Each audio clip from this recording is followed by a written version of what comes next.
आप ही के इलाके का है ना एक मौलवी झारखंडी, मान लिया ना। अरे हम लोग भी तो वही कहते थे, लेकिन अब मान लिया ना। क्या कहता है वो? हमसे पूछते हैं हलवा कौन किताब में है। अरे हलवा किताब में नहीं होता, हलवा कढ़ाई में होता है। अरे अल्लाह के बंदे, यही तो हम पूरी जिंदगी कहते आए हैं कि तुम्हारे पास किताब और सुन्नत की कोई दलील नहीं है हलवे की। वो खुद कहता है तुम ढूंढते रहो किताब में, हम खाते रहेंगे कढ़ाई। वो कोई मौलवी तो है नहीं, अरबी मदरसे का एक क्लास भी नहीं पढ़ा हुआ है। वो तो कपिल शर्मा समझ लो, या पाकिस्तान का उसको वो उमर शरीफ समझ लो, बस। इससे ज्यादा उसकी कोई हैसियत नहीं। उसको इसीलिए बुलाते भी हैं।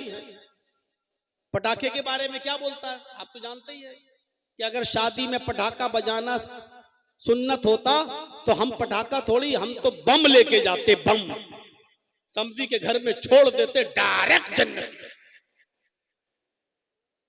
अब इससे बड़ा मजाक और क्या हो सकता है?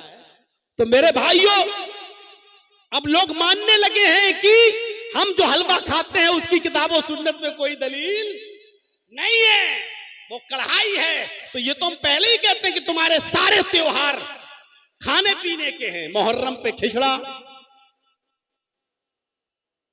रबीउल अव्वल में बिरयानी, 11वीं में बड़े पीर साहब के नाम पर बिरयानी की डेग, रजब में कूंडे, शाबान में हलवा, रमजान में तो पूछो मत।